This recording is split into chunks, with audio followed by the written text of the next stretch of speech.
Thank you, Jason. I got choked up there singing that song and hearing those words, that line, our words are not enough. Our words are not enough to tell you of our love. And I was sitting there thinking, it's exactly what I now have the opportunity to do, is to stand up here and try and use words to tell this church about the love of Jesus. And what a daunting task that is, because there is not enough words on this earth. There's not enough words in every language combined to adequately express the love of Jesus Christ. But we're going to attempt to at least take a swing at it this morning. We're going to be in Luke chapter 5 if you want to go ahead and turn to that. We're going to continue on with our study of Luke. Before we get there, though, I want to ask you guys a couple of questions. So I want you to take a look at the screen, and if everybody's ready, all right? We're going to have to do this quickly. Everybody take a look at the screen, and out loud, I want you to read the words that you see, okay?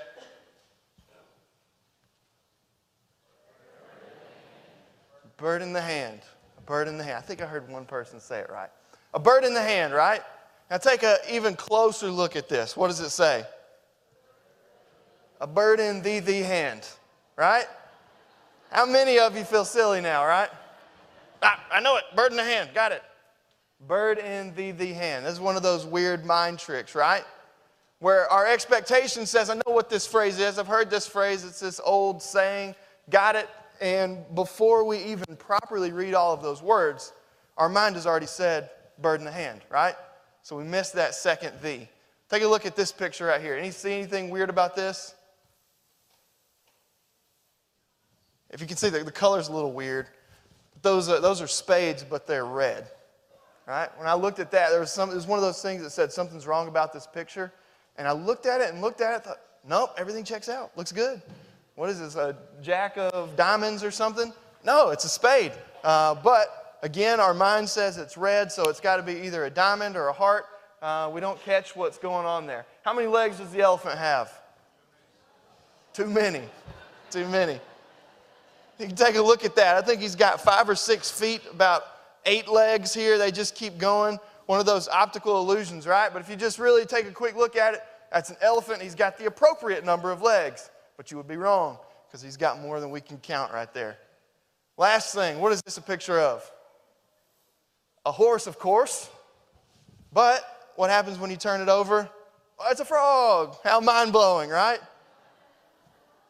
On first glance, we look at this and we think, I know exactly what this is. It's a horse. It couldn't be any more clear that that is a picture of a horse. But when you turn it over on its side, you see that it's something completely different.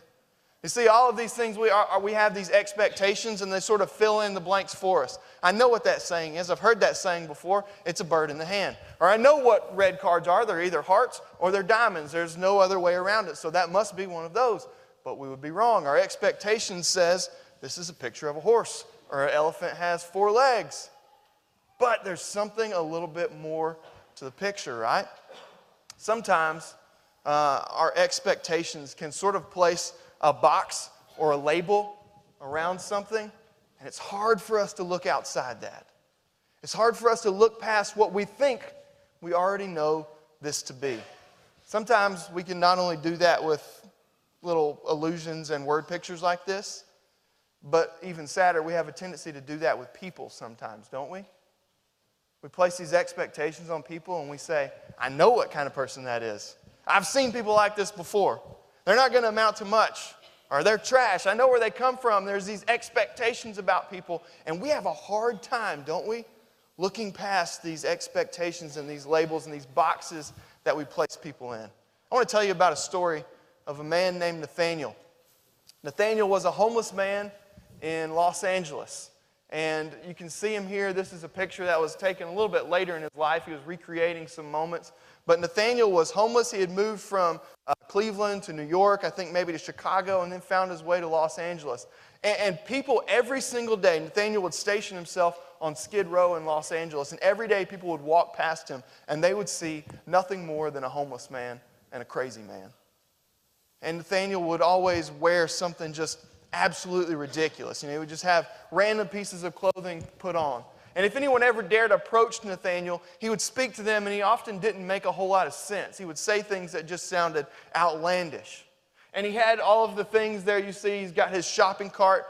He lived in the streets. He wouldn't even go into the shelters. He didn't feel comfortable in shelters. So he literally lived in the street outside of the shelter. All of his possessions were in a shopping cart, and he pushed them everywhere he would go.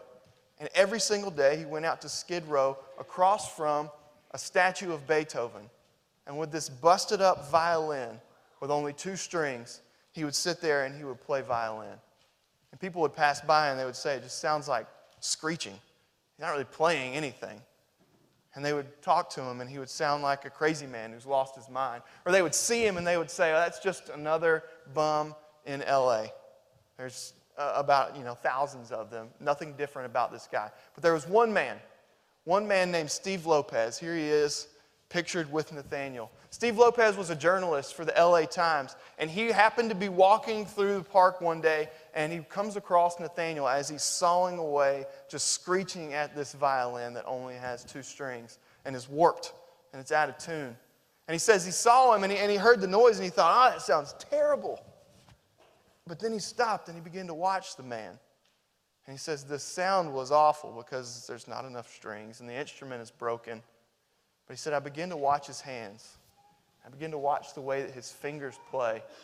And I began to watch his right hand as he's sawing away in his form. And he says, I noticed this man has been formally trained on the violin. And so he went and he spoke to Nathanael, and through some of Nathanael's ramblings, he finds out that Nathanael Ayers, the homeless man in L.A., was at one time one of the most prominent rising violin soloists in the country.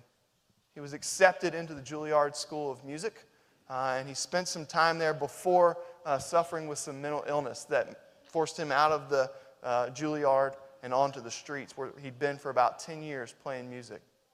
Steve Lopez forms this relationship with Nathanael Ayers, and the two of them became friends, and he began to sort of help him out. But one of the things that he did is he started to write columns in the LA Times about Nathanael.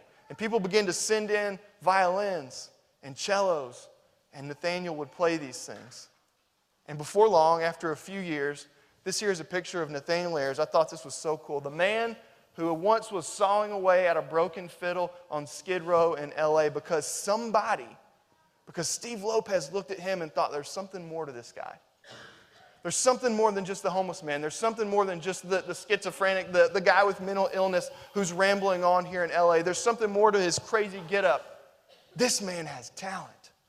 This man has potential because one person saw that in him. A few years later, this is a picture of Nathanael as he's playing on the front lawn of the White House for President Obama. What a journey. What a story. All because somebody had the ability to see past what everyone else saw and said, there's something more. Stories like this resonate with me. Stories like this do something. They rise something in me because I think they speak so much to the story of how I believe Jesus has viewed me. How I believe Jesus has viewed each and every one of us. When we live in this world that places these labels on us and says, this is exactly who you are. I know the kind of person you are. I know the things that you've done. This is who you are. And if you're like me, if you've ever been put in that situation, you know how absolutely frustrating that could be. If you only knew the real me, if you could only see past the things that I've done, if you could only see where I've come from, then you would know there's more to me than this. This morning, we're going to read a few stories to just understand this incredible knack that Jesus has to see through the expectations of the world, to see through the boxes that people can place us in, and to see the real you. And not only to see the real you, but to see the possible you, to see the potential in you. So we're going to be in Luke chapter 5, and just to sort of catch us up, we've been walking through the book of Luke, and so far this story we're going to pick up with today takes us from Jesus has had his baptism, which we talked about is this moment where Jesus fixes his eyes on the cross. He says, I am fully sold out to the mission of God. From there we went on and we talked about Jesus goes straight, the Spirit leads him into the desert where he's tempted by Satan. And that's this moment where Jesus stands face to face with the enemy. And he will not be shaken. He will not be moved. From there, Jesus has now begun to heal a few people, and he's begun his teaching ministry, but he's yet to call any of his disciples, and that's the story where we're going to pick up. I've asked a couple of our teenagers to help me out this morning, and I chose our teenagers because I'm going to need them to be really loud and vocal. So Anna Grace, why don't you come up here first? And each one of our teenagers, they're going to hold up a sign for us, okay? And they're going to represent these different people groups that Jesus interacts with. And hopefully through this morning, if you'll come stand over here, Anna Grace. Hopefully through this morning, we're going to see how Jesus, through the depth of his grace, Jesus, through the depth of his love, sees past the world's expectations to see so much more in people. So our first people group that we're going to look at is this. This is going to be what we're going to call the insignificant. Anna Grace, you've got a sign that says nobody. So hold up your nobody sign for us. Really loud, okay? Can everybody just say nobody? When you hold it up, everybody say nobody. All right, take it down. You're a cheerleader. You can do this. Ready? Nobody. Perfect. The insignificant people. The nobodies of the world. How does Jesus look at the people who are insignificant, the people that everybody says, oh, they're nobody? How does Jesus interact with these people? Hang tight, Anna Grace. We're going to read this from Luke chapter 5. Read along with me this story, and then we'll discuss it. This is a story of Jesus calling his first disciples. Verse 1. One day, as Jesus was standing by the lake of Gennesaret, the people there were crowding around him and listening to the word of God. He saw at the water's edge 2 boats, left there by fishermen, who were washing their nets. He got into one of the boats that belonged to Simon, and he asked him to put out a little further from shore. Then he sat down and taught the people from the boat. When he had finished speaking, he said to Simon, "Put out into deeper water and let out the nets for a catch." Simon answered, "Master, we've worked hard all night and we haven't caught anything. Because you say so, I'll let down the nets." When they had done so, they caught such a large number of fish that their nets began to break. So they signaled their partners in the other boats to come and help them, and they came and filled both boats so full that they began to sink. When Simon Peter saw this, he fell at Jesus' knees and said, "Go away from me, Lord. I am a sinful man." For he and all of his companions were astonished at the catch of fish that they had taken. And so were James, John, the sons of Zebedee, Simon's partners. Then Jesus said to Simon, "Don't be afraid. From now on you will fish for people." So they pulled their boats up on shore, left everything, and followed him. What a story of Jesus looking at these men and doing something incredible. So here's the scene. Jesus is speaking, and as Jesus is speaking, people begin to crowd around Jesus. And our teens can tell you, there's nothing that gives me anxiety more, like if you're in the gym or you're doing something and you say, "Hey, everybody, gather in," and people just begin to close in on you, right? And the more I back up, the closer they seem to get. That's what I imagine happening to Jesus as people are just converging in on him. And he takes a step back, and now he finds himself at the water's edge. And so Jesus hops on a boat, and he pushes out. And the way that these inlets were, they almost formed little amphitheaters, they said, along the coast. And it said that you can still go there today to this shore, and you can get out on the water, and you can speak at a normal speaking volume, and it echoes through this inlet, and everyone can hear. So Jesus makes this little amphitheater, and he begins to speak and teach. And he's got a couple of guys on this boat, the fishermen, the nobodies. Now, fishermen were an important aspect of the culture, but they were a forgotten aspect of the culture at the time. These guys were absolute nobodies. They were tradesmen. They were uneducated people. It's said that fishermen were one of the most oppressed and taken advantage of groups of people by the Roman government.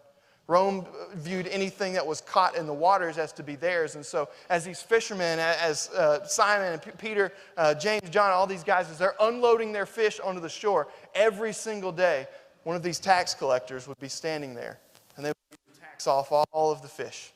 And they would hold their hand out and say, "Give us money." And so these guys would work tirelessly, and they would work so hard, and they would come back and they would just get all of their money taken, and they would go back the next day. They didn't really have a place in society, okay? Everybody remember in junior high school when you're picking dodgeball teams? I'd read if you remember that. Junior high dodgeball, right? There's a method to picking teams in dodgeball, isn't it? You go with who first? The biggest guy, right? The biggest guy who can throw the ball the hardest, or the fastest guy, or the most agile guy. You know, because you're in PE with these people every single day. You know who's good at dodgeball. So when you get to be team captain, who are you picking? Picking the best people, right? Here's what I believe Jesus is doing here on this boat. Jesus is not being a very good dodgeball captain. Because Jesus is starting a movement. Jesus is beginning a ministry. And so if you're going to do that, who would you choose to partner with you in this? My guess is you would choose the most wealthy people you could find. Somebody that's going to be able to fund this ministry. Somebody that's going to be able to fund this mission. I would choose the most influential people. Who in this town do people listen to? Who in this town do people respect? Who in this town is the most religious person? And Jesus ignores all of these people. They're the ones on the shore listening. Jesus has his pick of anybody. And what we see him doing with these 4 fishermen on this boat, the nobodies, Jesus calls them. And he says, let's go on an adventure, guys. Let's go fishing. And there's this awesome just honor that they have for Jesus, because you know they don't want to go fishing. They've been fishing, right? They haven't caught anything. They've done all this stuff to their nets. They're putting everything up for the day. And Jesus says, let's go back out. And so against their better judgment, Simon says, okay, let's do it. And Jesus takes them out to the water. And there they begin to just bring in so many fish that they're panicking. They don't know how they're going to get them all back.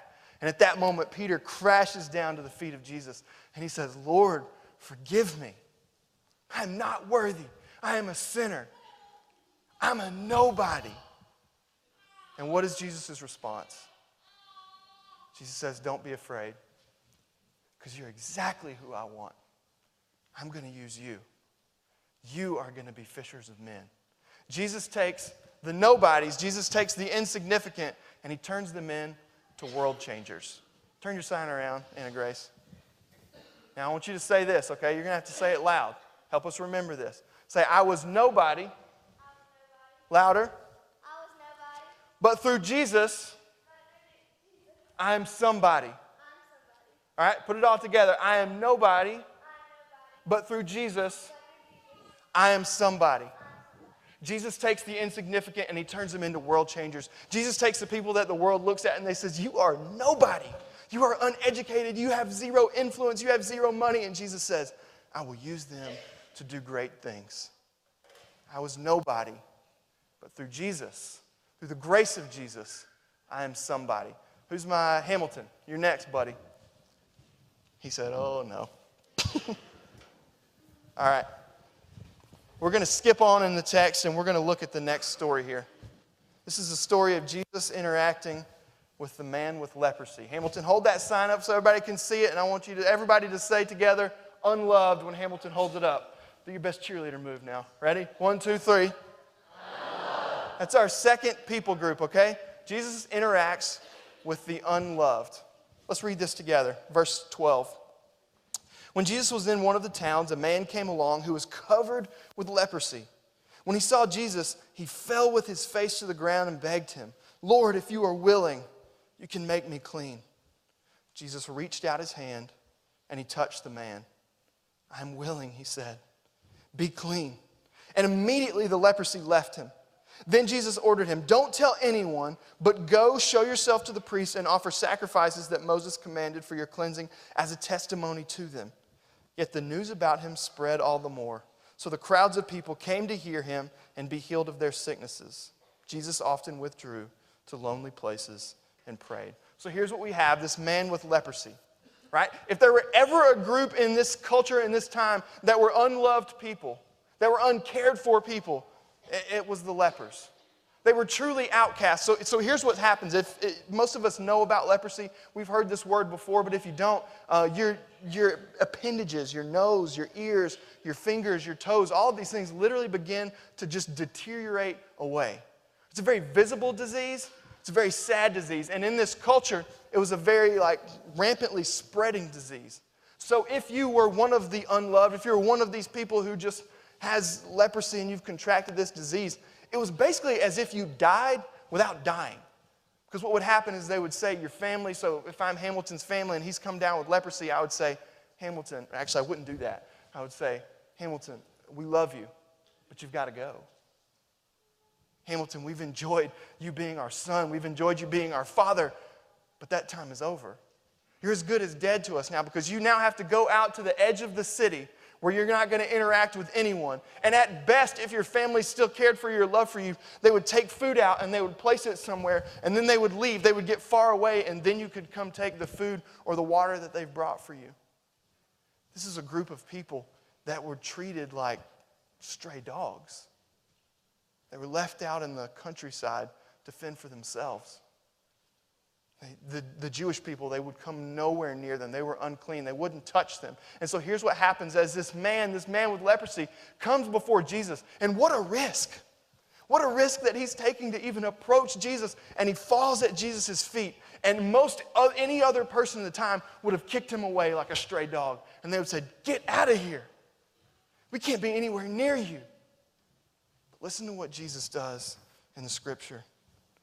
The man begs him. He says, sir, if you are willing, you can heal me. I love the way he says that. He doesn't say, can you heal me? He doesn't say, are you able to heal me? This man drops at his feet with absolute faith, and he says, God, if you are willing, Jesus, if you are willing, you have the ability. Heal me. And Jesus' response is to reach out and to touch him and say, I am willing. Be clean. Can you imagine this? There's something about the human touch, and psychologists will talk about this, that if you have been starved from human contact for a period of time, it actually does things to you psychologically and physically. This is a man who hasn't felt the touch of another human being, the loving, the compassionate touch of anyone in quite some time. And he comes to Jesus not asking for anything but to be healed. And here Jesus gives him just a little bit more, doesn't he? Jesus reaches out and he touches the unloved, the one who no one cares about anymore. Can you imagine what's going on in the mind of that man with leprosy as he feels the touch of Jesus on his shoulder or his hand or his head, wherever Jesus touches him? As he touches, I can't imagine just the pause, he touched me. I haven't felt this in a long time. And then he hears the sweet words of Jesus as he says, I am willing. I love you. I show compassion to you when no one else does. When all of the people in the town saw a leper who was unloved, who was a stray dog, who was an outcast to be put aside that, don't interact with anyone else anymore, what we see Jesus doing is, it's going to be obvious, but flip it around. What we see Jesus doing is saying to the unloved, you are loved deeply. The unloved experience the depth of Jesus' love. So our first people group, the nobodies, through Jesus become, say it louder, somebody. The next group, the unloved, through Jesus, through the grace and the love of Jesus, become the loved. And then my last people group, we're going to move along here. Sarah Beth. Sarah Beth is going to be the unwelcomed. I want you to be thinking about these people groups as Sarah Beth makes her way up there. And maybe you've already done so. I want you to ask yourself, when have I been the nobody? In my life, have I ever been the nobody? The person who people said they don't amount to much. Don't expect too much out of them. Have I ever been this person? Have I ever been the unloved? Have I ever been the lonely? The person who just feels as though no one cares? And now have I ever been the unwelcome? We're going to jump down here to verse 27 of Luke chapter 5. This is the story of Jesus calling Levi the tax collector. Verse 27 says this, after this, Jesus went out and saw a tax collector by the name of Levi sitting at his tax booth. Follow me, Jesus said to him. And Levi got up, left everything, and followed him. Pretty simple, pretty easy process there for Levi. Then Levi had a great banquet for Jesus at his house, and a large crowd of tax collectors and others were eating with them. But the Pharisees and the teachers of the law who belonged to their sect complained to his disciples, why do you eat and drink with tax collectors and sinners? Jesus answered them, it's not the healthy who need a doctor, but the sick. I have not come to call the righteous, but to call sinners to repentance. So here we have this group of the unwelcome. Have you ever felt unwelcomed somewhere? Have you ever felt like uninvited, like I'm not supposed to be here, I'm not welcomed here? Have you ever, even worse, what we see happening to Levi? Have you ever gotten into the party or gotten into the place and then had people say, oh, what are they doing here? They don't belong here. They're not supposed to be here. You know what a miserable feeling that is, to just feel unwelcomed? And so here we see this story where Jesus, he calls this tax collector. And the simplicity of the story is almost the beauty of the story, as he says, you, tax collector, lowest of the low, most hated man in the whole city. He is a traitor. He is a cheater. He is a liar. He is, for the Jewish people, for the Pharisees, he was not much different than the leper. He was unclean. For him to touch something in your house meant for you to burn that item in your house, okay? So the tax collector was nobody. He was unwelcome everywhere. And Jesus says, follow me. And Levi says, yep, okay. And he gets up from his tax booth and he walks and he follows Jesus, dedicating immediately at a moment's notice a life of following Jesus. And his response is to throw a banquet to celebrate. And so the only people that he knows is other sinners, other tax collectors, other despicable people who wouldn't be welcome at any other banquet. And so he throws this party, and here sitting in the middle of the table of the chief of sinners here, the worst of worst people in the town, sits Jesus. And he's celebrating. He's enjoying being with the people whom he's going to tell us later he came here to be with. And the Pharisees are looking through the window, or they're seeing from outside somehow, and they begin to ask a question to the disciples. Why is it that he does this? Why is it that he eats with sinners? I love what happens as the Pharisees are asking the disciples, and then Jesus speaks up for them. He doesn't make the disciples figure out how to handle this difficult question. Jesus speaks up, and he says, it's not the healthy who need a doctor, but the sick. I didn't come to call the righteous, but to call sinners to repentance. Jesus gives this affirmation to the unwelcome sitting there at the table that you are more than welcome. For Jesus, the unwelcome will now dine at the table of the King. Sarah Beth, turn that around. You know what's going to happen. You're going to say out loud, I was unwelcome, but through Jesus, I have become welcome. Now say it louder. I was unwelcome, but through Jesus, I have become welcomed. You see the way that Jesus interacts with people? Jesus changes everything. Kind of like that horse and the frog picture, right? I was one thing. I was nobody. I was unloved. I was unwelcome. And Jesus comes and he turns everything upside down for me. And he says, you are now somebody. You are now loved. You are now welcome to dine at my table. You are now welcome to sit at the right hand of my Father. And it's all through one thing. It's all through the grace of Jesus Christ. How beautiful is it that Jesus is able to see through the labels the world puts on me and you, through the expectations that people place on us, to say, there's something more. There's something more going on. Here's the last thing I want us to ask ourselves. So the grace of Jesus sees us for our potential, not our past, which is a great thing, right? But this seems to always result in faithful action. I want to show you what I mean. When I have turned from a nobody into a somebody, when I have realized that I was unloved and now through Jesus I am loved, when I realized that I was unwelcome and now through Jesus Christ I am welcome, I can't just stay the same person that I was before. I can't just, for these guys, they can't stay fishermen, can they? When Jesus says, I want to turn you into a world changer, I want to make you fishers of men, I choose you. Out of all of these people, I choose you to partner with me in the good things that I'm doing. And the response that these men have when Jesus turns them from a nobody into a somebody is this: I will 100% wholeheartedly follow you in everything you do. I can't go back to being a fisherman anymore. The response for these men is to follow. When we see the unloved, the leper, the outcast, and Jesus touches him and he shows him compassion and he says, be healed. I'm willing to make you well again. And Jesus gives him these weird instructions. He says, go and don't tell anybody, show the priest. I think Jesus is doing this for this guy's protection. You can't be legally announced unclean until a priest does it. And so to prevent the harassment and the attacking when he goes back, he says, go straight to the priest. But what do we see? The scripture says, but, he said don't go tell anybody, but everyone began to know. Everyone began to hear what this man was doing. What does that tell me? That's when the unloved understand that through the grace of Jesus, I am loved, they share. When the nobodies become somebody, they follow. When the unloved become loved, they share. You can't keep from it. You go and you tell everybody, let me tell you about the one who touched me when no one else would. Let me tell you about the one who healed me when no one else could. Let me tell you about the one who loved me when no one else did. When the unloved become loved through Jesus, they share. And then lastly, this is my favorite one perhaps, when the unwelcome realize that through the grace of Jesus, not only am I turning into somebody, He is purposing me for something good. Not only am I loved, but now I am welcomed in the presence of God. I am welcomed in the presence of Jesus as I dine here at the table. Their response is to celebrate. To celebrate. Is that something that we forget how to do sometimes? To celebrate the joyous thing of the grace of Jesus? To celebrate the fact that Jesus has seen things in us that no one else has seen? To celebrate the fact that Jesus has this ability to pierce through the expectations the world places on us? When Jesus looks at Levi and He says, you, I want you.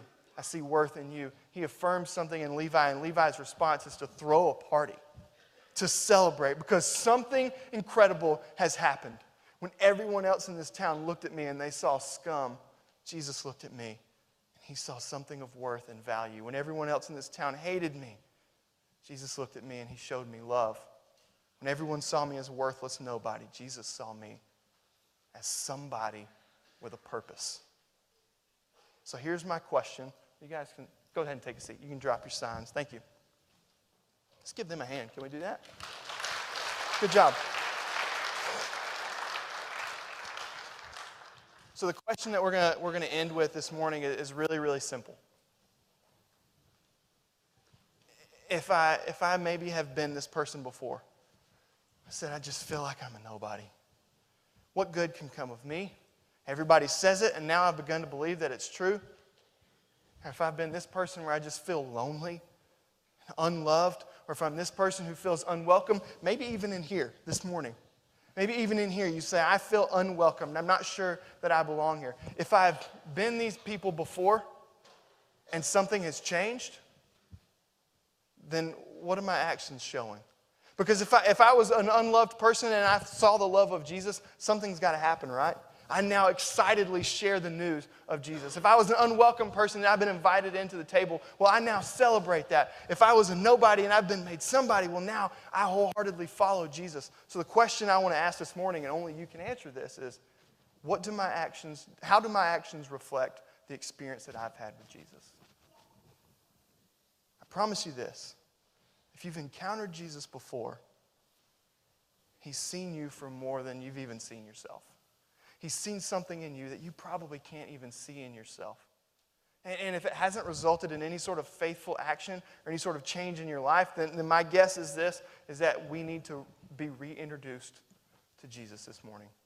Maybe we need to be re-reminded of the fact that we serve and we are worshiping, we collect here together because we are worshiping a Jesus who, when we are unloved, He reaches out His hand and He says, let me bring you out of this. Rest assured you are loved. Rest assured you are more than the world says you are. Rest assured, because of me, through me, you are welcomed in my Father's house. This morning, if you would like to make a decision to say, I want to step up and I want to meet this Jesus. I want to know more about Him. Or this morning, if you would just like to say, you know what? It's time that I become reintroduced to a Jesus who sees me for more than the world sees me. I want to ask that you come forward as we stand together and as we sing. Make me a servant